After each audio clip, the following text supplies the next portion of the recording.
살아계신 하나님 아버지, 어제나 오늘이나 동일하시고 온 땅을 살피시고 온 세상을 다스리고 주권하신 하나님 앞에 나왔습니다. 살아왔던 시대 가운데 어느 때보다도 가장 어렵고 또 힘들며 생각하지 못했던 또 수많은 일들이 일어나고 있습니다. 많은 걸 가지고 많은 걸 누리는 시대 속에 살고 있음에도 불구하고 하나님, 이 세상은 여전히 불균형 속에 살아갑니다. 가난하고 없는 사람들은 오늘의 양식이 없어서 굶주리고 오늘의 양식을 찾아서 헤매고 있습니다. 가진 자들은 생각이 피폐하고 기근이 일어나 마약을 찾는 그런 시대 속에 살아갑니다. 하나님 아버지, 하나님 없이 살아가는 사람들의 모습이 이렇습니다. 세상의 모습을 통해서 하나님 없이 살아가는 사람들의 모습이 어떤지를 발견하고 나갈 수 있도록 도와주시고, 하나님을 배제해버린 우리들의 인간의 세상을 하나님 용서하여 주시기를 간절히 바랍니다. 하나님은 생육하고 번성하고 땅에 충만하라 했는데, 하나님, 세상의 충만함을 위한 것이 아닌 나 개인의 충만함을 위해서 기도하며 살아갔던 우리들의 모습을 용서해 주시옵시고, 이 땅의 수많은 그리스도인들이 늦었지만 지금이라도 하나님의 뜻을 따라 살아낼 수 있도록 하나님 도와주시옵소서. 세계 곳곳에 현장에 가 있는 선교사님 붙잡아 주시고, 연약한 사람들을 돕고 굶주린 사람들을 도우려고 하는 선교사님들의 안타까운 그 마음을 보셔서 그들이 사역하는 현장마다 그리스도의 복음이 선포되게 하여 주시옵소서. 오늘 말씀을 붙잡고 살기 원하는 하나님의 권속들의 발걸음을 축복해 주시기를 소망하며 예수님의 이름으로 기도합니다. 아멘. 사무엘상 19장입니다.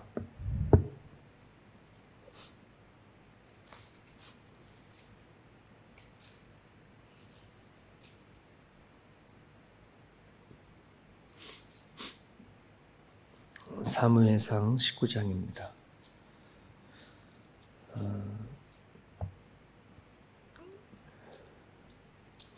1절부터 본문이 좀 길지만 좀 부분적으로 18절부터 24절까지만 읽겠습니다. 오늘 본문은 19장 전체인데 우리 18절부터 24절까지만 같이 읽습니다. 다윗이 도피하여 라마로 가서 사무엘에게로 나아가서 사울이 자기에게 행한 일을 다 전하였고, 다윗과 사무엘이 나요스로 가서 살았더라.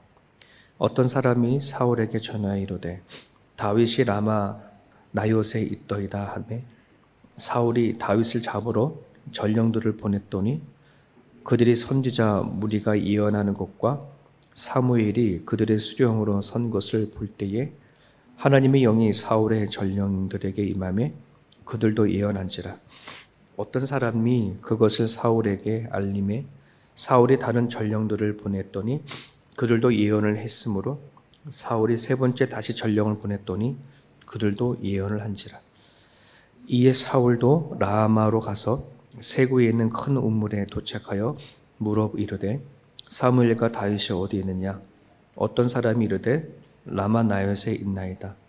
사울이 라마 나요스로 가니라. 하나님의 영이 그에게도 임하시니 그가 라마 나요스에 이르기까지 걸어가며 예언을 하였으며, 그가 또 그의 옷을 벗고 사무엘 앞에서 예언을 하며 하루 밤낮을 벗은 몸으로 누웠더라. 그러므로 속담에 이르기를 사울도 선지자 중에 있느냐 하니라. 아멘.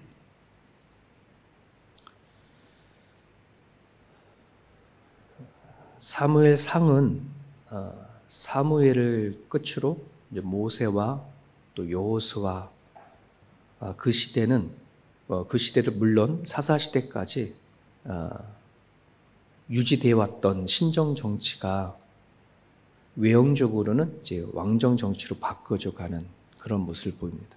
외형적으로라는 말은 뭐냐면 눈에 보이는 것은 이제 왕정 정치이지만 사무엘을 통해서 왕을 세워가는 모습을 통해서 보면은 방식이 달랐지 여전히 하나님께서 세상을 주관하시고 또 다스리는 것을 보게 되어집니다. 사무엘상은 크게 세 부부로 나눠져 있습니다. 1장부터 10장까지는 이제 사무엘 얘기고 또 11장부터 이제 19장, 17절, 우리가 이제 18절 읽었잖아요. 읽기 전 17절까지는 그 사울에 관한 이야기. 그 다음에 이제 오늘 19장 18절부터 이제 마지막 31장까지는 다윗의 이제 도피 생활 이야기가 쭉 연결 나옵니다. 그러니까 사무엘, 사울, 다윗의 이야기가 이제 이 사무엘상에 나오죠. 오늘 본문의 말씀 읽기 전에 그 앞에 19장 앞에 부분을 좀 얘기 나누면 1절에서 3절까지를 보게 되면 사울이 다윗을 죽이려고 이제 실패를 나름대로의 암묵적으로 죽이려고 했는데 그게 실패를 되니까 이제 공식적으로 드러내놓고 명령을 합니다. 근데 이에 그가 사랑하는 아들 요나단이 다윗을 이제 보호하고 또 친구로서 또는 그가 생각하기에 이건 아버지가 옳지 않아 하는 그런 판단 이후에 다윗을 보호하게 되어주죠. 그래서 우리가 흔히 다윗과 요나단 하면 가까운 친구 사이를 얘기를 많이 하지 않습니까? 근데 이 성경을 읽어보면 단지 요나단이 다윗을 그냥 친구로 좋아해서라고 하는 그런 개념보다는 하나님 편에서 다윗이 어떤 사람인가, 그리고 자신의 아버지 왕이지만 아버지가 지금 다윗을 죽이려고 하는 것은 옳지 않아 하는 옳고 그름에서 판단되어진 행동인 것을 우리는 보게 되어집니다. 우리나라의 말은 그런 말이 있지 않습니까? 피가 물보다 진하다. 옳고 그름을 떠나서 그냥 혈연관계 또는 지연관계 이런 것들이 더 강하게 살아가는 삶 속에 일어나지 않습니까? 그런 것들이 사회를 병들게 하고 또 관계 속에서 틀어지게 하는 것들이 참 많이 있습니다.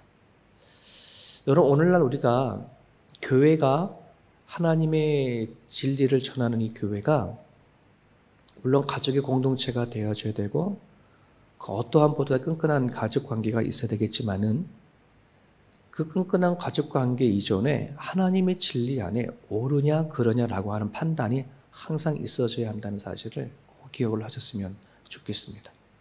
왜냐하면 그렇지 아니하게 되어지면은 하나님의 진리 안에 판단되어진 것이 아니라 사람의 관계를 가지고 우리가 이런 사회 생활을 하게 되어지고 또 교회 생활을 하게 되어지면은 친구 따라 강남을 가지만 관계성 때문에 지옥도 갈 수 있는 부분들이거든요. 그런 부분들 안에서 우리 하나님의 말씀 앞에 이것이 옳은가 그른가 하는 것 되게 중요한 부분들이죠. 한국의 사관학교 생도들에게 규범이 있는데 그들에게 늘 아침마다 말을 하는 그러한 말이 있다는데 그게 이런 말이랍니다. 안일한 불의의 길보다 험난한 정의 길을 택한다. 이게 사관 생도들이 늘 아침마다 되풀이하는 말이라는데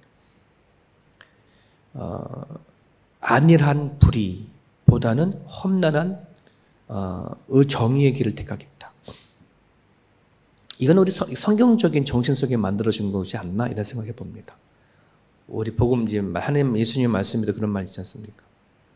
세상의 사람들은 넓은 길을 선택할지만 너희들은 좁은 길, 좁은 문을 선택해라. 어쩌면 이것이 우리들에게도 적용되어지는 말씀이 아닌가 생각이 듭니다. 이 요나단이 아버지가 다윗을 죽이려고 하니 요나단이 아버지를 찾아가서 탄원을 하게 되어주죠. 그게 4절에서 7절까지 이야기인데 아버지 왜 다윗을 죽이려고 합니까? 제발 죽이지 마십시오. 다윗은 아버지가 생각하는 것처럼 그렇게 악한 사람이 아닙니다. 나름대로 아버지를 설득을 하게 되어지고 또 사울 왕은 또 자기 사랑하는 요나단이 그렇게 해서 부탁해 오니까 알았어, 죽이지 않을게, 이렇게 맹세를 하게 되죠. 근데 그 맹세가 성경 한 장을 넘기지 못해요. 금세 번복을 하고 다윗을 죽이려고 하죠. 이러한 모습을 보게 되어지면 지금 사울의 정신적인 부분들이나 영적인 부분들, 하나님을 떠난 사울의 모습은 참으로 많이 흔들리고 있는 것을 보게 되어집니다. 항상 상황과 감정 안에서 결정하려 하는 모습들이 하나님을 떠난 사울 왕에게 많이 보여집니다. 목회하면서 많은 사람들을 이렇게 살펴보게 되어지면 분명히 저분은 하나님 앞에 나와서 예배하는 사람인데 여전히 상황과 감정 안에서 무엇을 결정하는 부분들이 참 많이 보게 되거든요. 우리는 그런 모습을 보게 되어지면 정말 하나님 앞에 나와서 기도할 것을, 저도 하나님 만날 것을 자꾸 권면할 수밖에 없어요. 하나님을 떠난 사람들의 나타난 특징들이 바로 그런 부분들이거든요. 상황과 환경 속에서 자기의 감정에 따라서 판단하고 결정하는 것. 그렇게 해버리면 항상 판단하고 결정하고 나서는 후회를 하게 되어지고 그것에 의해서 또 자기 자신에 대한 열등감과 내가 왜 이렇게 선택했을까라고 하는 자괴감에 빠지는 일들이 자꾸 반복이 되어집니다. 잠언 29장 25절에 보면 사람을 두려워하면 올무에 걸리게 되거니와 여호와를 의지하는 자는 안전하리라 하는 말씀이 있습니다. 사람을 의지하고 사람을 바라보고 환경을 바라보면 올무에 걸리지만 하나님을 의지하게 되면 안전하리라. 오늘 불확실한 시대 속에 살아가지 않습니까? 우리가 코앞에 어떤 일이 닥칠 줄 우리는 모르고 그러다 보니까 많은 사람들이 미래에 대한, 앞으로의 삶에 대한 염려와 근심과 걱정들이 아주 많이 있습니다. 근데 여러분, 우리가 지금보다 살지 못할 때에, 지금보다 없었을 때 하나님은 그때도 같이 계셔 주셨습니다. 앞으로 살아갈 때 더 안 좋은 환경과 상황이 있다 할지라도 하나님은 변함없이 당신을 의지하고 찾는 사람들을 보호하시고 인도하시는 것. 그런 하나님을 신뢰하고 믿기에 우리는 예배하고 찬양하는 거 아니겠습니까? 그러면 그 모든 것을 하나님 앞에 맡게 되는 부분들이거든요. 근데 우리 이미 자꾸 연약하니까 이미 우리는 앞으로 살아갈 걸 다 갖고 있음에도 불구하고 여전히 오늘 먹을 양식이 풍성함에도 불구하고 염려하고 근심하고 걱정하는. 좀 전에 우리가 기도 제목을 내놓을 때에 이 땅에 수많은 사람들이 오늘의 양식을 얻지 못해서 오늘의 잠자리를 얻지 못해서 힘들어하고 방황하는 사람들이 수억의 사람이 되어지는 반면에 우리는 오늘 먹고 마실 것이 충분함에도 불구하고 염려와 근심, 걱정 가운데 있다면 참 그리스도인으로 모습이 아니다 이런 생각을 좀 해보게 되어집니다. 그 이야기가 있은 이후에 8절을 보게 되어지면 다시 블레셋이 이스라엘을 쳐들어 들어오게 되어지고 그 블레셋과의 전쟁에서 다윗이 또 크게 승리를 합니다. 이 다윗이 승리하는 것으로 인해서 사울 왕은 아주 뜨거운 시기와 질투가 폭발을 해버립니다. 그리고 나서는 겉으로는 이스라엘의 왕이니까 다윗이 전쟁에 이긴 것에 대해서 기쁘잖아요. 근데 그 속은 안 그런 거예요. 감추고 있는 거예요. 다윗이 여전히 막 사울이 힘들어하고 막 그러는 게 이게 자기 다윗 때문에 그러는데 다윗이 또 사울의 왕이 불러서 그 앞에 하프를 켜고 수금을 켜고 막 연주를 하는데 사울 왕이 참다 시기와 질투가 폭발하려 보다 보니 단창이라고 표현되어 있는데 칼을 들어서 다윗을 죽이려고 던져버리죠. 그런 상황 속에 다윗은 한밤에 다윗을 피하여 도망을 치게 되어집니다. 평정심을 잃은 그 사울 왕의 모습으로 다윗은 이대로 있으면 이거 안 되겠구나 하고 도망을 치게 되어지고 그의 도망치는 과정 가운데 이 사울의 이 딸 미갈이 다윗이 도망가는 치는데 도와주죠. 그래서 11절과 17절에 보게 되어지면 재미있는 이야기가 하나 나옵니다. 사울이 군대를 이끌고 다윗 집을 보내서 공식적으로 이제 죽이려고 했으니까 야밤도주한 다윗을 죽이려고 갑니다. 그런데 이미 미갈이 다윗을 빼돌리고 나서 자기 아버지가 보낸 군대들을 속이려고 침대 위에다가 여기 우상이라고 하는 드라빔이라는 게 조그마한 것이 있고 사람만한 것도 있고 그러거든요. 크기가 이제 다양한데 침대에다가 드라빔을 넣고 그리고 속였다. 그리고 거기에 대한 염소 털을 씌워놓고 마치 다윗인 것처럼 그렇게 꾸며놓고서는 지금 다윗이 죽을 병에 걸렸으니까는 돌아가라 이렇게 해서 보냈죠. 그런데 사울 왕이 믿지 못하니까 침대까지 갖고 와라 막 이렇게 명령까지 하게 되어집니다. 자, 나중에는 자기 딸 미갈이 자기를 속이고 다윗을 빼돌린 것을 알고 또 열을 받아가지고서는 나름대로의 또 죽일 궁리를 하는 모습이 앞에 부분에 나오게 되어집니다. 근데 여기서 우리가 조금 하나 이제 생각할 부분이 뭐냐면 다윗의 집에 웬 드라빔이냐, 다윗의 집에 웬 우상이냐 이게 생각을 하는데 여러분 성경에 보면 미갈이 다윗을 사랑해서 이런 표현이 나와 있거든요. 근데 미갈이 다윗을 사랑한 것은 다윗이 하나님을 섬기고 또 그가 갖고 있는 이렇게 하나님 신앙 그런 부분들이 아니고 그냥 인간 자체를 사랑했던 거예요. 그리고 미갈은 하나님보다는 자기가 섬기고 있던 우상에 대한 마음이 더 많이 커요. 그런 부분들이 깔려져 있고 나중에는 이 다윗이 전쟁에서 승리하고 나중에 법궤를 가지고 돌아올 때가 있었잖아요. 그때에 이 미갈이 다윗을 법궤를 가지고 들어올 때에 다윗이 막 춤을 추면서 막 옷이 벗겨진지 모르고 막 춤을 출 때에 이 미갈이 속으로 조롱하고 했던 그런 내용이 나오거든요. 그것을 하나님이 보셔서 미갈은 벌로 아기를 낳지 못한 이제 그런 벌까지 받았지 않았습니까?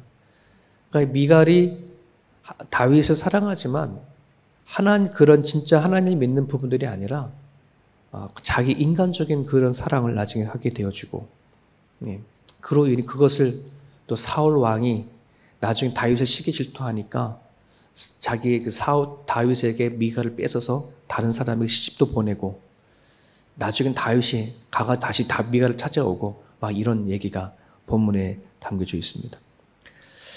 여러분 하나님을 모르는 사람들은 하나님과의 교제한다는 거, 하나님 앞에 나가 예배한다는 거, 하나님을 바라보고 찬양한다는 것이 전혀 뭔지 몰라요. 왜? 하나님이 보이지 않으니까. 그런 부분들 안에서 오늘 사람들이 이 하루하루를 살아갈 때에 무엇을 바라보고 생각하는가라고 하는 부분들에 수많은 사람들은 하나님을 생각하지 않고 하루를 살아가요. 하지만 그리스도는 다르지 않습니까? 아침에 눈을 떠서 하루를 잠들기 전까지 어떤 일을 하든지 하나님 안에서 생각하고 일을 하는 것, 이 자체가 하나님의 영광이 되어지는 거거든요. 그런 부분들 안에서 저나 여러분들이나 하나님 앞에 항상 마음 가운데 주님을 찬양하는 그런 삶이 되었으면 좋겠습니다. 이제 오늘 본문에 보게 되어지면 다윗이 도피 생활을 하는 과정에 쭉 얘기가 나오기 시작이 되어지는데 하나님의 사람은 성경을 보게 되어지면 하루아침에 하나님의 사람을 만드는 것이 아니라 훈련과 연단을 통해서 사람을 세워가는 걸 보게 되어져요. 하나님이 모세를 통해서 출애굽을 할 때에도 마찬가지죠. 그가 힘이 있고 능력이 있을 그 애굽의 왕이자 되었을 때 사용하지 않고 나이 80에 모든 인생을 다 포기하고 양치기로 살던 모세를 불러 사용하시던 그 40년의 기간은 하나님이 모세를 훈련했던 시기였거든요. 모세도 마찬가지고 아브람도 마찬가지고 수많은 성경에 등장하는 믿음의 사람들은 항상 훈련과 연단을 통해서 하나님을 사용하시는 것을 보게 되어집니다. 근데 유일하게 사울 왕은 성경을 보게 되어지면 훈련의 과정이 없었던 것을 보게 되져요. 근데 다윗은 하나님이 분명히 사무엘을 통해서 기름을 부음을 받았잖아요. 그럼에도 불구하고 기름을 부음 받고 나서 왕이 될 때까지가 10년 이상의 시간을 도피 생활을 하게 되는 그런 과정이 있었습니다. 그런 걸 보면서 야, 하나님의 사람은 준비되어지고 훈련에 되어져서 결국 쓰임을 받는 거구나라고 한다는 것이 성경을 통해서 이야기를 하거든요. 그러니까 하나님의 사람들이 오늘도 마찬가지예요. 그냥 하루아침에 내가 무엇인가 하나님을 위해서 일을 하고 저렇게 하면 된다라고 할지 모르지만 그 훈련과 연단이 없이는 내가 교회나 어떤 일을 섬기다 보면 상처 있고 힘들고 되게 많거든요. 그래서 세움교회 성도 여러분들은 나름대로 개인적인 그러한 연단과 훈련과 나름대로 믿음의 훈련을 좀 하고 나서 봉사를 해도 참 좋겠다 하는 그런 생각을 좀 하게 되어져요. 왜냐하면 교회를 이끌어 나가다 보면은 막 손이 부족한 데가 막 보이면 급한 마음으로 사람을 막 세울 때도 있잖아요.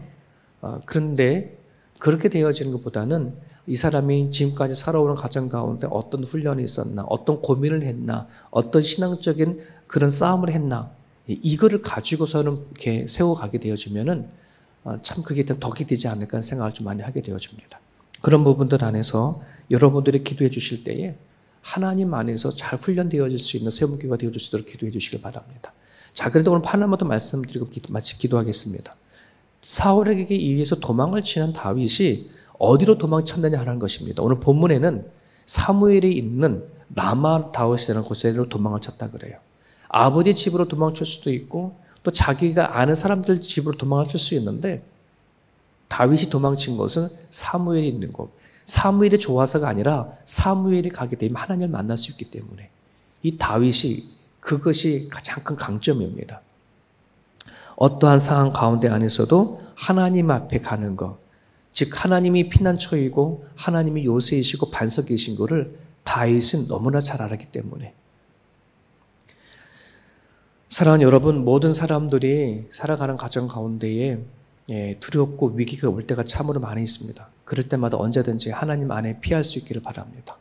그렇게 하나님 앞에 피하셨을 때 어떤 일이 일어나느냐 19장과 20절을 보게 되어지면 다윗을 잡으러 사울이 누구를 보내요? 라마에다가 전령들을 세 차례 걸쳐 보내고 자기가 심지어 가잖아요.